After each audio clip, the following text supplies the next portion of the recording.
Hello students, most welcome in series Gupta classes. आज intermediate class 12th की last poem the song of free के साथ आपके बीच उपलब्ध हूँ। Basically the poem song of free one of philosophical poem of Swami Vivekananda. Swami Vivekananda की फिलासफिकल पोएम है जिसका इम्पोर्टेंस हमारे आपके जीवन के लिए बहुत ही अधिक है। पोएम का simple and clear cut message है, every action has a reaction. मतलब हर क्रिया की एक प्रतिक्रिया होती है और यह क्रिया प्रतिक्रिया का नियम व्यक्ति को उसके जीवन के लक्ष्य की तरफ ले जाने का प्रयास करता है। स्वामी विवेकानंद का व्यक्ति की आत्मा पर गहरा विश्वास था। उनका मानना था कि व्यक्ति की अंतरात्मा को यदि उसको काफ़ी गहराइयों तक झकझोरने का प्रयास किया जाए तो व्यक्ति अपने परम वैभव को प्राप्त कर सकता है, अपने लक्ष्य को पा सकता है। इन्हीं सब बातों को उन्होंने कई छोटे छोटे एग्जाम्पल से क्लियर करने का प्रयास किया है। Let us see the poem. The wounded snake its hood unfurl.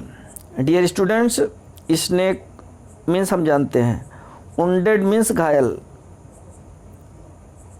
Vivekananda कहते हैं घायल सांप अपने फन को निकालता है। हुड मतलब फन। घायल सांप अपने फन को निकालता है। ध्यान दीजिएगा, सांप अपने फन को कब निकालता है? जब वो घायल किया जाता है। एक्शन क्या है? सांप को घायल किया गया। रिएक्शन क्या हुआ कि उसने अपने फन को निकाला। Every action has a reaction. इस प्रतिक्रिया को देखें।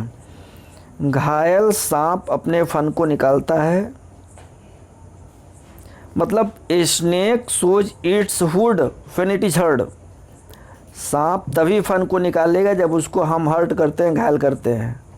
दूसरा रिएक्शन क्या है? Flame stirred up doth Blaze.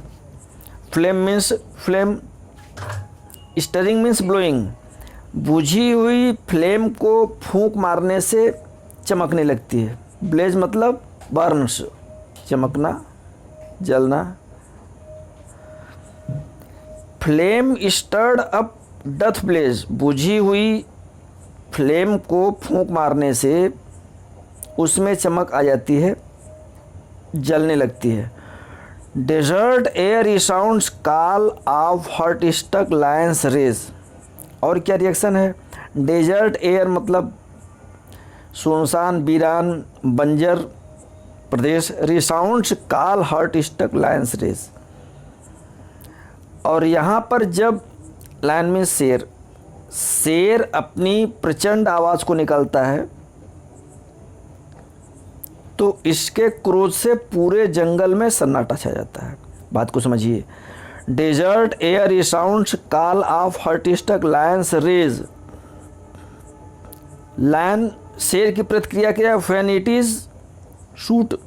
जब इसको शूट किया जाता है, इस पर प्रहार करता है, गोली चलती है अथवा किसी प्रकार की शेर पर क्रिया होती है, तो जब यह प्रतिक्रिया में दहाड़ता है, एंगर मतलब क्रोध, रेज मतलब क्रोध, तो यह अपनी प्रचंड आवाज़ जब दहाड़ के निकालता है तो पूरा जंगल का पत्ता पत्ता शांत हो जाता है। यह है उसका रिएक्शन। एक्शन किया गया कि शेर को मारने का प्रयास किया गया, गोली चलाई गई अथवा उस पे शिकारियों ने अपना प्रयास किया, तो उसकी प्रतिक्रिया हमने देखा कि उसकी एकमात्र दहाड़ से पूरा जंगल रिसाउंडिंग मतलब इकोइंग, गूंजने लगता है। और रिएक्शन को देखिए। Cloud puts deluge strength. Cloud means बादल। When lightning cleaves its breast. Breast मतलब वक्ष, लाइटनिंग मतलब बिजली का चमकना। तो जब बिजली के चमकने से आसमान में हम देखें, लाइटनिंग क्लीव्स इट्स ब्रेस्ट, बिजली के चमकने से बादलों के मध्य लकीर बनती है, यानी बादलों के वक्ष स्थल से लकीर निकलने लगती है। इसका मतलब पानी बरसने वाला है। डेल्यूज स्ट्रेंथ, तो बादल क्या करते हैं? अपनी विनाशकारी स्ट्रेंथ मतलब ताकत को दिखाते हैं। कैसे करते हैं? It great flood. तो ये क्या करते हैं? विनाशकारी रूप में अपने अथाह बाढ़ को ला देते हैं। बादल का रिएक्शन क्या हुआ? बादल में बिजली की गर्जना मात्र से प्रतिक्रिया हुई कि प्रचंड बारिश हुई, तेज़ बाढ़ की स्थिति आ गई, हैवी रेन फॉलिंग हुई, जो कि हम आप देख सकते हैं। और देखिए, when the soul is stirred, soul मतलब आत्मा, हम आप जानते हैं। तो ठीक उसी प्रकार जब आत्मा को इनमोस्ट डेथ, हृदय की गहराई से, डेथ मतलब गहराई, हृदय की गहराई से झकझोरते हैं, great one unfold their best. Unfold मतलब प्रकट करना, दिखाना। तो महान व्यक्ति अपने सच्चे पराक्रम को प्रदर्शित करते हैं। अनफोल्ड देयर बेस्ट, अपना अच्छा प्रदर्शन करते हैं, अपने सुपीरियरिटी को दिखाते हैं। व्हेन सोल इज स्टर्ड, तो जब व्यक्ति को उसकी अंतरात्मा की गहराइयों से झकझोरा जाता है, कार्य करने के लिए प्रेरित किया जाता है, तो महान व्यक्ति अपने सच्चे और वास्तविक गुणों को प्रकट करते हैं, यानी वे अपने उस कार्य को प्रस्तुत कर देते हैं। करना क्या होगा? झकझोरने का, स्टरिंग, स्टरिंग इज मस्ट। अब आप देखें, स्टरिंग का एग्जाम्पल है कि जामवंत ने हनुमान जी को स्टरिंग किया, झकझोरने का प्रयास किया, उनको उनकी ताकत का आभास दिलवाया, तो अंत में उन्होंने जाके समुद्र को लांघ दिया। गांधी जी के लिए स्टरिंग की बात कही जाती है, तो इनकी स्टरिंग दो बातों ने की, हरिश्चंद्र का नाटक और श्रवण कुमार की पितृभक्ति, ये दोनों स्टरिंग फैक्टर हैं गांधी जी के।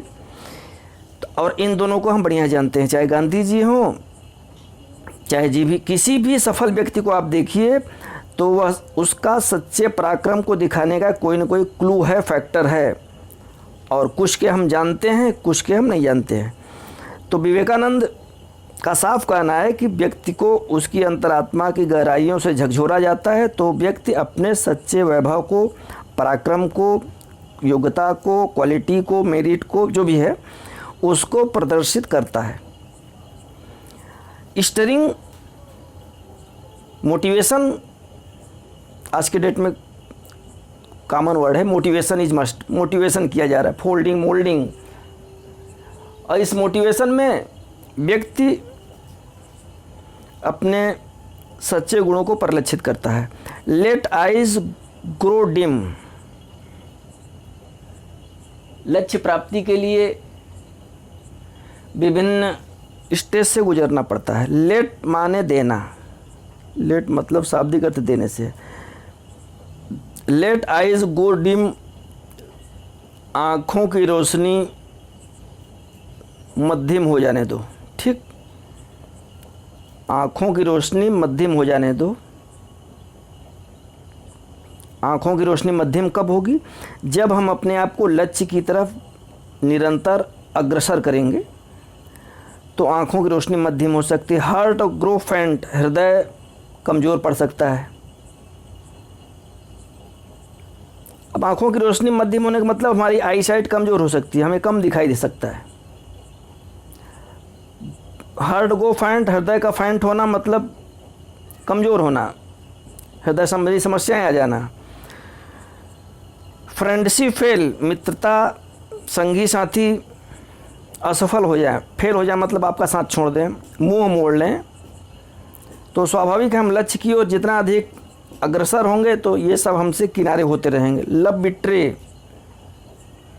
प्रेम कमज़ोर हो जाए। बिट्रे मतलब डिसलॉयल, डिसलॉयल, प्रेम बेवफाई करने लगे, साथ छोड़ दे, मुंह मोड़ ले, क्योंकि उसको साफ दिखाई दे रहा है कि अमुक व्यक्ति अपने लक्ष्य की तरफ निरंतर अग्रसर हो रहा है। तो इस प्रक्रिया में हमारी आँखें कमज़ोर हो सकती हैं, हृदय कमज़ोर हो सकता है, मित्र साथी सगे संबंधी साथ छोड़ सकते हैं, प्रेमी प्रेमिकाएं डिसोल्यूट हो सकते हैं, रिजेक्ट कर सकते हैं, किनारा हो सकते हैं।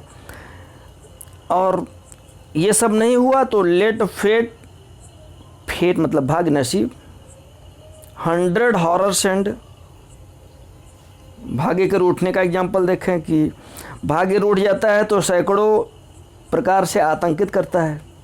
हॉरर मतलब फियर, तो भाग्य रूठ गया तो हमें भयभीत करेगा, डराएगा, धमकाएगा।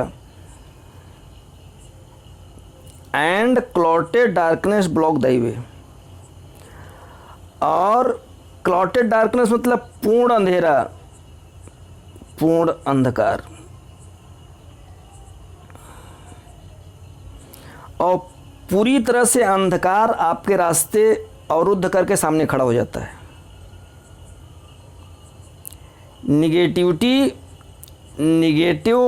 कैपेबिलिटी ऑफ ए पर्सन, व्यक्ति की निगेटिविटी उस पर किस प्रकार हावी होती है जब वह लक्ष्य की पूर्णता के लिए आगे बढ़ रहा होता है, वो विवेकानंद जी यहाँ बता रहे हैं।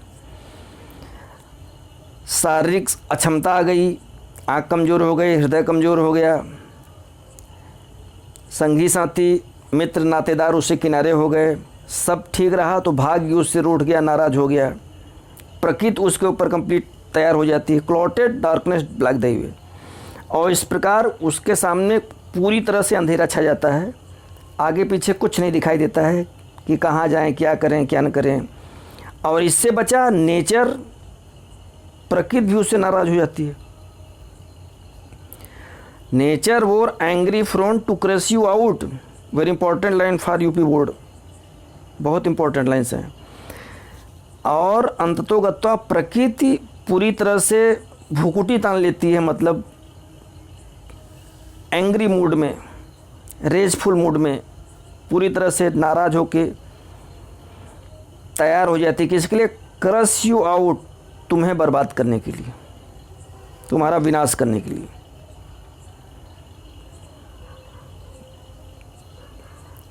Still know my soul you are divine, still माने ऑलवेज, तो हे आत्मा, इसके बाद भी my soul means our soul, each and every soul, मेरी आत्मा या हे अविनाशी अजर अमर आत्मा, तुम्हें जानना चाहिए, यू आर डिवाइन, तुम ईश्वरी हो। Divine means godly.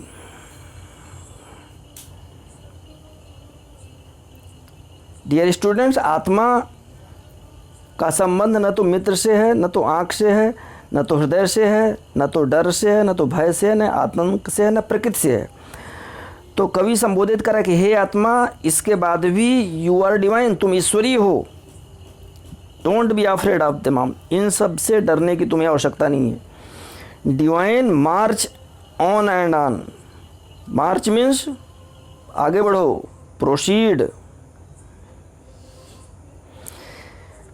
March and on, हे आत्मा तुम आगे बढ़ो और आगे बढ़ो, निरंतर आगे ही बढ़ो, नार राइट नार लेफ्ट, न दाहिने न बाएं मत देखो। कहाँ देखो? लक्ष्य की तरफ देखो। Right and left means ups and downs of life, जीवन के उतार चढ़ाव। कवि साफ इंडिकेट कर रहा है कि व्यक्ति को अपने लक्ष्य की प्राप्ति के दौरान जीवन के उतार चढ़ाव, सुख दुख को नज़रअंदाज करके अनवरत निरंतर लक्ष्य की प्राप्ति की तरफ अग्रसर रहने चाहिए, तब जाकर उसको लक्ष्य की प्राप्ति हो जाती है। As a matter of fact, वास्तविकता क्या है? वास्तविकता है कि अप्स डाउन्स ऑफ लाइफ, जीवन के उतार चढ़ाव व्यक्ति को पॉलिश करते हैं। They give opportunity to show his best power. तो ये राइट एंड लेफ्ट जो हमने बताया कि जीवन के उतार चढ़ाव व्यक्ति को उसके सच्चे पावर को दिखाने का प्रयास करते हैं, और जो इनसे भटक गया, जो इनसे डर गया, वह लक्ष्य प्राप्ति को नहीं कर सकता है, और जिसने इनसे संघर्ष किया वो लक्ष्य की प्राप्ति कर लेता है और वह सच्चे अर्थों में वास्तविक मनुष्य बन जाता है। Thank you very much.